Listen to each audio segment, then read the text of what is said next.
नमस्कार। आपका अखबार के संग में आपका स्वागत है। मैं हूं प्रदीप सिंह। राष्ट्रीय स्वयंसेवक संघ के संघ प्रमुख मोहन भागवत जी का एक बयान, एक अपील, एक चेतावनी, आप जिस रूप में इसको स्वीकार करना चाहें, ग्रहण करना चाहें, ग्रहण करें, लेकिन ये अपील, ये चेतावनी, ये कथन वही व्यक्ति इसको सामने रख सकता है जिसे राष्ट्र के भविष्य की चिंता हो। ये भारत की डेमोग्राफिक स्ट्रेटजी और भारत के विकास की स्ट्रेटजी, सामाजिक उत्थान की स्ट्रेटजी, इन सब दृष्टि से अगर आप देखेंगे तो उनकी बात की गंभीरता समझ में आएगी। इसको अगर भारतीय जनता पार्टी की राजनीति से, राष्ट्रीय स्वयंसेवक संघ की विचारधारा से जोड़कर देखेंगे तो आप इन दोनों संगठनों के साथ अन्याय तो करेंगे ही, देश के भविष्य के साथ भी एक तरह का खिलवाड़ करेंगे। तो ये मुद्दा इतना छोटा नहीं है कि आप उसको इस संकीर्ण दायरे में देखें। हर चीज़ चुनाव से या चुनाव में हार जीत या राजनीति से जुड़ी नहीं होती। हर चीज़, हर बात केवल विचारधारा से जुड़ी हुई नहीं होती है। कुछ राष्ट्रहित की बातें होती हैं जो राजनीति से, चुनावी हार जीत से और विचारधारा से भी परे जाती हैं। मोहन भागवत जी का जो बयान है कि 3 बच्चे पैदा करने चाहिए, अब बहुत से लोग इसका मजाक भी उड़ा रहे हैं, बहुत से लोग इसको गंभीरता से लेने को तैयार नहीं हैं। लेकिन आप भारत की डेमोग्राफी पर नज़र डालेंगे, आप भारत की जनसांख्यिकी के आंकड़ों पर नज़र डालेंगे तो आपको समझ में आएगा और आने वाले खतरे से समय रहते आगाह कर रहे हैं। दुनिया के कई देश हैं जिनको ये खतरा समझ में नहीं आया और जब अब समझ में आया है तो बहुत देर हो चुकी है। भारत के लिए सही समय है इस नीति पर काम करने का। उन्होंने इसके साथ ही कहा कि जिन समाजों में फर्टिलिटी रेट कम है, यानी TFR कम है, टोटल फर्टिलिटी रेट, जो रिप्लेसमेंट रेट से कम है, वो समाज विलुप्त हो जाते हैं और विलुप्त हो रहे हैं। कई देश तो इस दिशा में बहुत आगे बढ़ चुके हैं, पीछे लौटने की कोशिश कर रहे हैं लेकिन संभव हो नहीं पा रहा है। कम से कम भारत अभी इस स्थिति में नहीं है कि बात उसके हाथ से निकल गई हो। अगर वो ये बात कह रहे हैं कि युवा दंपतियों को सोचना चाहिए 3 बच्चे करने का, तो वो हिंदुओं की जनसंख्या बढ़ाने के लिए नहीं कह रहे हैं, वो भारतीय जनता पार्टी का वोट बैंक तैयार करने के लिए नहीं कह रहे हैं। इसके परिणाम क्या होंगे, दुष्परिणाम बल्कि कहें कि अगर रिप्लेसमेंट रेट से नीचे आ जाती है फर्टिलिटी रेट तो क्या होंगे, इसके बारे में चेतावनी दे रहे हैं। भारत का जो TFR है, टोटल फर्टिलिटी रेट, 2.1 हो तो वो रिप्लेसमेंट लेवल पर होता है, कि मतलब जितने लोग जाएंगे उतने आएंगे। तो इससे समाज का, देश का विकास होता रहता है। भारत का ये TFR गिरकर 1.9 पर पहुंच गया है और ये खतरे की घंटी बजा रहा है। देश के ऐसे 18 राज्य और केंद्र शासित क्षेत्र हैं जहां TFR रिप्लेसमेंट लेवल से नीचे आ चुका है। TFR को मेंटेन करने के मामले में, रिप्लेसमेंट लेवल को मेंटेन करने के मामले में सबसे आगे है बिहार राज्य और सबसे पीछे है दिल्ली, केंद्र शासित दिल्ली प्रदेश। बिहार में TFR 2.8 है और दिल्ली में ये गिरकर 1.2 हो गया है। रिप्लेसमेंट लेवल से नीचे फर्टिलिटी रेट घटने का मतलब आप समझिए इसका परिणाम क्या होगा, बल्कि मैं कहूँगा दुष्परिणाम क्या होगा, जिसकी ओर उन्होंने देश को आगाह किया है, जिससे कि युवाओं की संख्या कम होने लगेगी, यानी काम करने वाले हाथों की संख्या कम होने लगेगी। इसका सीधा असर आपकी इकॉनमी पर पड़ेगा, देश की प्रगति पर पड़ेगा। बूढ़े लोगों की संख्या बढ़ने लगेगी, यानी डिपेंडेंट लोगों की संख्या बढ़ने लगेगी। तो एक सामाजिक असंतुलन भी आएगा, सोशल सिक्योरिटी की समस्याएं आएंगी, बुजुर्ग लोगों के लालन पालन की भी समस्याएं आएंगी। और इस समस्या को जो दुनिया के 3 बड़े देश फेस कर रहे हैं, चीन, जापान और दक्षिण कोरिया। चीन ने बहुत तेजी से, एक समय उसकी आबादी में वो सबसे बड़ा देश था, तो तय किया उन्होंने कि 1 चाइल्ड पॉलिसी बनाएंगे, कि आबादी घटानी है तो उसके लिए तय किया 1 चाइल्ड पॉलिसी और एक नारा दिया, लेटर लॉन्गर और फ्यूअर। मतलब शादियां देर से कीजिए, बच्चे और देर से पैदा कीजिए और कम पैदा कीजिए।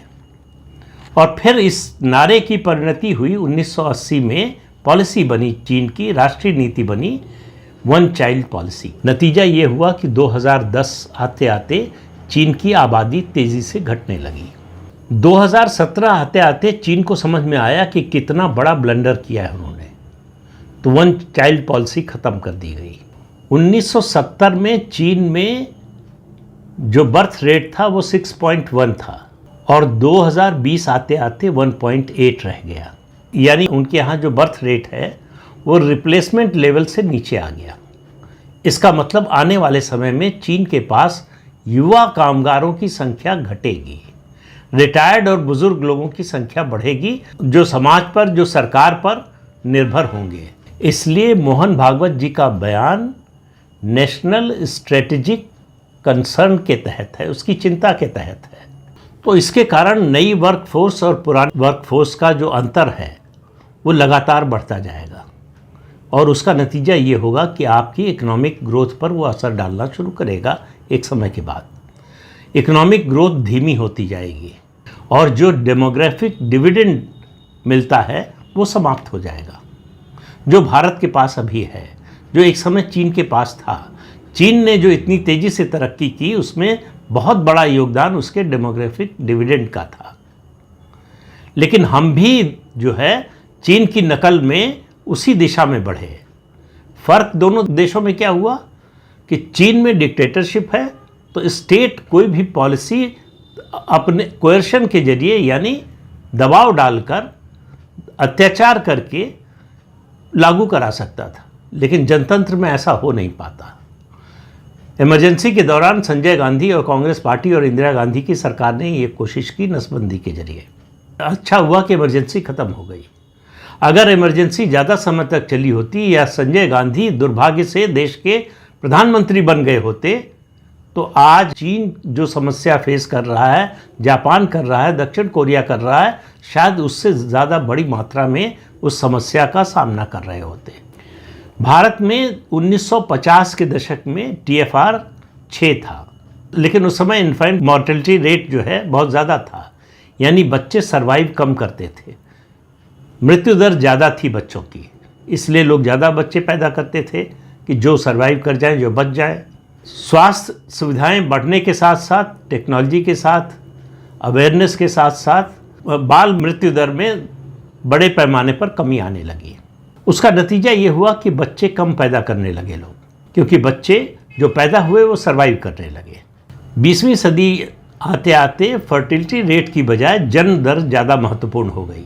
तो ये जो हमारी पिछली नीतियाँ थी 50 के दशक, 60 के दशक, 70 के दशक तक, उन नीतियों की वजह से अनुमान जो है, जो अध्ययन बताते हैं कि 2063 तक भारत की आबादी बढ़ती रहेगी। लेकिन अगर बर्थ रेट इसी तरह से गिरती रही और TFR के नीचे हम जाते रहे, यानी रिप्लेसमेंट लेवल जो है उसके नीचे जाते रहे, तो आबादी में बहुत तेज़ी से गिरावट आएगी। और आबादी में तेज़ी से गिरावट का मतलब होता है युवा आबादी, जो कामगार हैं, जो देश को आगे बढ़ाने में सबसे ज़्यादा योगदान देते हैं, चाहे इनोवेशन की बात हो या अलग अलग क्षेत्रों में बड़ी मंजिलें हासिल करने वाले लोग। किसी भी देश की प्रगति को जो लीड करते हैं, जो नेतृत्व करते हैं, वो युवा वर्ग करता है। तो युवाओं की यानी युवा कामगारों की संख्या जिस देश में ज़्यादा होगी उसकी प्रगति ज़्यादा तेज़ी से होगी। तो मोहन भागवत जी ने जो बात कही है उसे राजनीति और विचारधारा के चश्मे को हटाकर देखने की ज़रूरत है। ये देश के हित में है, देश के भविष्य के लिए ज़रूरी है। लेकिन ये बात बयानों से तो ये काम होने वाला नहीं। इसके लिए सरकार को कदम उठाना पड़ेगा, समाज को तो उठाना ही पड़ेगा। देखिए, भारतीय समाज की जो मूल इकाई है वो व्यक्ति नहीं है, परिवार है। परिवार टूट रहे हैं और परिवार छोटे हो रहे हैं। इसका असर अभी उतना दिखाई नहीं दे रहा है, लेकिन आने वाले दशकों में इसका असर धीरे धीरे दिखाई देने लगेगा। चाइना की जो वन चाइल्ड पॉलिसी थी उसने उसके पूरे समाज को नष्ट कर दिया। पता चला कि 4-to-1 हो गया, यानी 4 ग्रैंड पेरेंट्स हैं, 2 पेरेंट्स हैं और 1 बच्चा।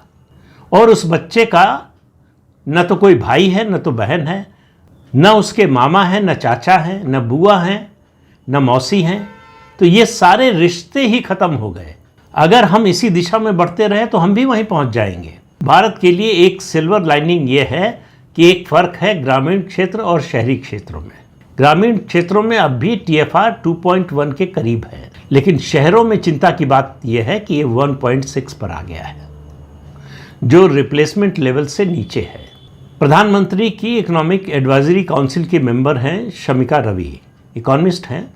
उनका एक अध्ययन है जो हाल ही में उसकी चर्चा भी हुई थी, छपा भी था अखबारों में, मीडिया में आया था। उन्होंने कहा कि 1950 से 2015 के बीच में हिंदुओं की आबादी 7.28% कम हुई है और मुसलमानों की आबादी 43% से ज़्यादा बढ़ी है।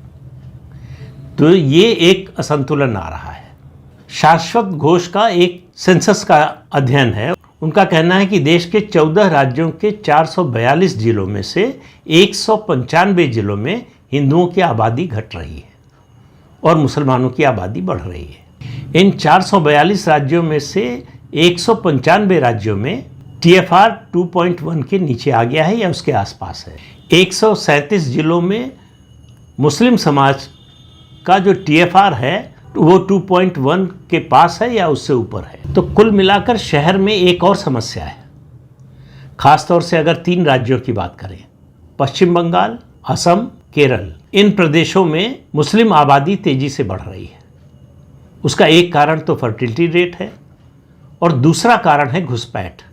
घुसपैठ का मतलब अब यहाँ राजनीति भी आ जाती है। घुसपैठ का मतलब है कि भाजपा का समर्थक वर्ग या उसका मतदाता वर्ग जो है उसमें कमी आना, भाजपा विरोधियों के मतदाता वर्ग की संख्या में बढ़ोतरी। ये हम बंगाल में भी देख रहे हैं, ये केरल में भी है, ये असम में भी है और देश के दूसरे प्रदेशों में भी है। अभी जिलावार है ये स्थिति, पूरे प्रदेश के स्तर पर एक समान नहीं हुई है, लेकिन अगर ये ट्रेंड चलता रहा तो ऐसा हो जाएगा। इसलिए जो घुसपैठियों को निकालने के लिए, इलीगल माइग्रेंट्स को निकालने के लिए जो मिशन की घोषणा की है प्रधानमंत्री नरेंद्र मोदी ने, ये बहुत महत्वपूर्ण घोषणा है। अगर सरकार इस पर अमल नहीं करेगी तो हमारे लिए बहुत मुश्किल के दिन आने वाले हैं। दूसरी बात, फिर कह रहा हूँ कि ये केवल कहने से नहीं होगा, सरकार को इंसेंटिव देना होगा ज़्यादा बच्चे पैदा करने, यानी कम से कम 3 बच्चे पैदा हों। क्यों लोग कम बच्चे पैदा कर रहे हैं? बहुत से कारण हैं, उनमें से एक बड़ा कारण होता है आर्थिक, कि बच्चों की पढ़ाई कैसे होगी, उनका खर्च कैसे चलेगा। माता पिता की जो आमदनी है उनको लगता है इस आमदनी में एक से ज़्यादा बच्चे को वो नहीं पाल सकते, तो एक से ज़्यादा बच्चे नहीं करते। तो यहाँ पर सरकार की भूमिका आती है कि शिक्षा में उनको सहायता मिले, अच्छी शिक्षा मुफ्त हो, उसके अलावा उनको दूसरी तरह के इंसेंटिव मिले जिससे उनको लगे कि 3 बच्चे पैदा करने से हम न केवल अपने परिवार की रक्षा कर रहे हैं, परिवार को बढ़ा रहे हैं, बल्कि हम देश की भी सेवा कर रहे हैं। ये भावना जब तक लोगों में नहीं आएगी तो ये जो हम दो हमारे दो फिर हम दोनों एक हमारा एक, इस नीति ने जो नुकसान किया है देश का, उससे तभी उबर पाएंगे। कहते हैं कि डेमोग्राफी ही आपकी डेस्टिनी है, यानी जनसांख्यिकी ही आपकी नियति है। तो अगर अपनी डेस्टिनी बनाना हो तो ज़रूरी है कि डेमोग्राफी पर ध्यान दीजिए। डेमोग्राफी पर अगर ध्यान नहीं देंगे तो बहुत से ऐसे देश हैं जो डेमोग्राफी में चेंज आते ही, असंतुलन आते ही धर्मांतरण से राष्ट्रांतरण के रास्ते पर चले गए। ये खतरा भी है भारत के सामने। तो ये मल्टी डायमेंशनल प्रॉब्लम है जिसको हर लेवल पर एड्रेस करना पड़ेगा। संघ प्रमुख ने जो मुद्दा उठाया है, मेरा मानना है कि कम से कम इस सदी का भारत के लिए सबसे बड़ा मुद्दा है कि अपनी डेमोग्राफी का डिविडेंड कैसे लें, ये जनसांख्यिकी का जो असंतुलन है उसको कैसे दूर करें और समाज और परिवार बचा रहे। परिवार बचेगा तो समाज बचेगा, समाज बचेगा तो देश बचेगा। तो ये उनका जो चिंतन है, मुझे नहीं लगता कि ऐसे ही उन्होंने बोलने के लिए बोल दिया। ये काफ़ी सोच विचार अध्ययन के बाद बोली गई बात है और राष्ट्रहित में बोली गई बात है। तो राष्ट्रहित में जो लोग सोचते हैं उनको इस दिशा में एक वातावरण बनाने में कम से कम मदद करनी चाहिए और सरकार को नीतियां इस तरह की बनानी चाहिए जिससे इस दिशा में लोग प्रेरित हो सकें एक से ज़्यादा बच्चे पैदा करने के बारे में। चीन ने जो किया, जापान ने जो किया, दक्षिण कोरिया ने जो किया, उनकी गलतियों से सबक सीखने का समय है हमारे लिए। और समय बड़ी तेजी से हाथ से फिसलता जा रहा है। अगर जल्दी ही फौरन चेते नहीं और इस दिशा में कदम नहीं उठाए तो ऐसा समय आने में देर नहीं लगेगी जब हमारे हाथ में पछताने के अलावा कुछ नहीं रह जाएगा। इसलिए मैं मानता हूं कि पिछले कई दशकों में अयोध्या आंदोलन के बाद से मेरा मानना है कि संघ प्रमुख की ओर से ये जो बयान आया है, जो चेतावनी आई है, ये देश को बनाने और देश को बचाने वाली नीति के बारे में इशारा है, चेतावनी है कि संकट सामने है, संभल जाइए। और ये किसी एक संगठन या किसी एक सरकार की जिम्मेदारी नहीं है, पूरे देश की, पूरे समाज की जिम्मेदारी है। अब कुछ लोग कह सकते हैं कि वो हिंदुओं से आबादी बढ़ाने के लिए कह रहे हैं, तो मुझे तो इसमें कोई गड़बड़ नहीं लगती, क्योंकि कम बच्चे तो हिंदू ही पैदा कर रहे हैं। मुसलमानों में तो ज़्यादा बच्चे पैदा करने की होड़ लगी हुई है। ये ठीक है कि इसमें भी कमी आई है, मुस्लिम समाज में भी जो है वो बर्थ रेट कम हुई है, लेकिन उनकी आबादी बढ़ने के दो तरीके हैं, एक बर्थ रेट है, दूसरा घुसपैठ। तो अभी जो हमारी स्थिति को संभाल रखा है वो ग्रामीण क्षेत्र है, तो इसलिए पॉलिसी का जो टारगेट होना चाहिए वो शहरी क्षेत्र होने चाहिए। और इस दिशा में जल्दी और जितना कारगर कदम सरकार उठाएगी उतना ही देश के हित में अच्छा होगा। तो इस अंक में इतना ही।